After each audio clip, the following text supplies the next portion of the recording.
प्रीति यादव नाम की एक टीचर थी जिनका 15 जुलाई 2011 में इनका ज्वाइनिंग हुआ था। कुमरिया कला में गई थी और उसके बाद से ज्वाइन करने के 2-3 दिन बाद से ये अनुपस्थित हो गई हैं। फिर स्कूल एक दिन आती थी और 1 महीना 2 महीना ऐसे अनुपस्थित रहती थी। लंबे समय तक अनुपस्थित रही हैं। कुल उन्होंने 62 माह काम किया था यहाँ पे, लेकिन उस 62 माह में वो 36-37 दिन उपस्थित रही हैं स्कूल के अंदर। यहाँ पे आती थी जब, तो उनके हस्बैंड कि मेरे अखिलेश यादव से मामला है, और वहाँ से लेटर खास डायरेक्ट बीएसए से बात करा के और यहाँ ज्वाइन करा देती थी। तो सुना आपने, इसे ही कहते हैं जब सैया भय कोतवाल तो डर काहे का। वैसे भी जिसके पास सरकारी नौकरी हो, ऊपर से पैरवी, तो वो अपने आप में 52 वीर बन जाता है। क्या मजाल कि कोई उसके सामने कुछ बोल दे।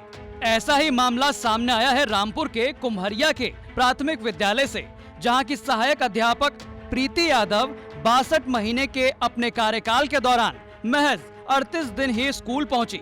सही तो है, आजकल के बच्चे इतने एडवांस हो गए हैं, उन्हें शिक्षक की जरूरत ही क्या थी।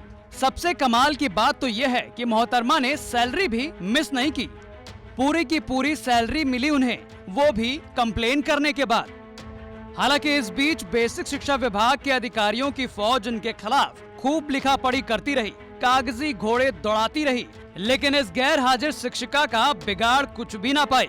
प्रीति यादव के खिलाफ टर्मिनेशन के आदेश भी लिखे जा चुके हैं, लेकिन अभी भी वो उत्तर प्रदेश के बाराबंकी जिले में नौकरी कर रही हैं।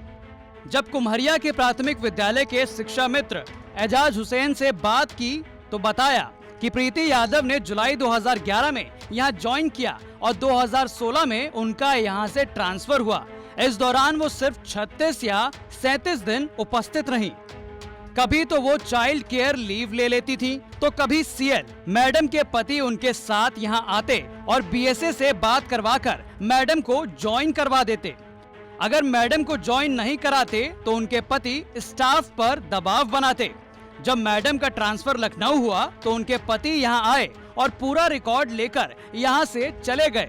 सरकारी अधिकारियों ने भी उनकी उपस्थिति रजिस्टर का रिकॉर्ड मांगा, वो भी हमने उनको दे दिया।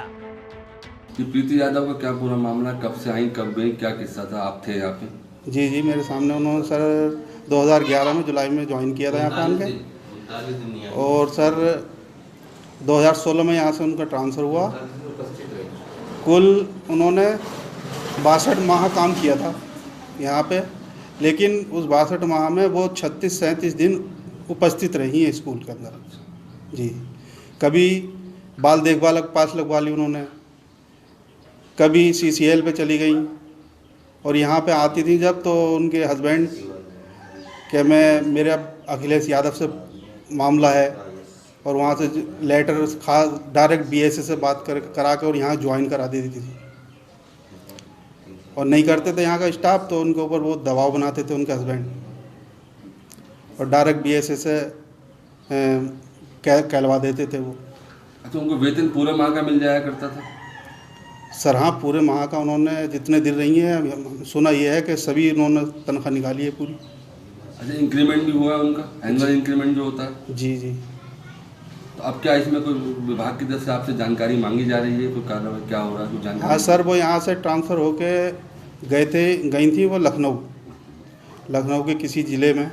तो वहाँ जो गई थी, तो उनके जो हस्बैंड हैं, वो जिस स्कूल में गई थी वो ज्वाइन किया था उन्होंने, तो उनकी हस्बैंड यहाँ पर आए थे सर, श्रीवास्तव जी। उन्होंने पूरा यहाँ से रिकॉर्ड लेकर चले गए।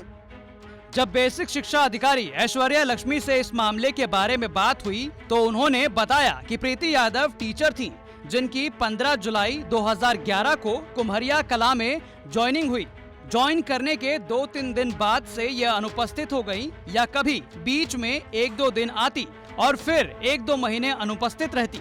फिलहाल बीएसए ने आरोपी शिक्षक के खिलाफ प्राथमिकी दर्ज करने की बात कही है।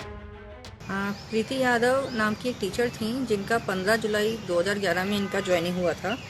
कुमरिया कला में गई थी और उसके बाद से ज्वाइन करने के 2-3 दिन बाद से ये अनुपस्थित हो गई हैं। फिर स्कूल एक दिन आती थी और 1 महीना 2 महीना ऐसे अनुपस्थित रहती थी। लंबे समय तक अनुपस्थित रही हैं। तो इस संबंध में खंड शिक्षा अधिकारी द्वारा भी बार बार लिखा गया कि विद्यालय से अनुपस्थित रहनी है, इनका वेतन रोका जाए, और इनपुट में भी इनका वेतन रोकने का आदेश गया हुआ है। लेकिन वो बैंक स्टेटमेंट देखने पे पता चला कि इनके सैलरीज विड्रॉ हो रही है। तो लगभग 11 से 12 महीने की इन्होंने सैलरी ड्रॉ की है, और बीच में इन्होंने CCL भी लिया था, तो CCL भी इनका उस समय में दिया गया है। लेकिन इनके विरुद्ध उस समय खंड शिक्षा अधिकारी ने भी इनके लिए वेतन रोकने के लिए आदेश किया था, और जो तत्कालीन BSA थे उन्होंने भी इनका सेवा समाप्ति की नोटिस जारी की थी। मैम, ये 62 महीने ने ज्वाइन किया तो 2011 से 2016 तक कितने सैलरी निकाली है, क्या कुल 12 महीने की निकाली है? शुरू में ही 11-12 महीने की सैलरी निकाली गई है। उसके बाद जैसे ही संज्ञान में आया तो खंड अधिकारी ने इसका वेतन रोकने का इनपुट जारी किया। उसके बाद वो लेखा कार्यालय में मुझे, और मैंने पत्र भेजा हुआ है, अभी वहाँ से जानकारी नहीं मिली है कि खंड शिक्षा अधिकारी के द्वारा इनपुट में रोके जाने के बावजूद भी उसकी सैलरी कैसे आरित हुई है। रामपुर से आमिर खान की रिपोर्ट, यूपी तक।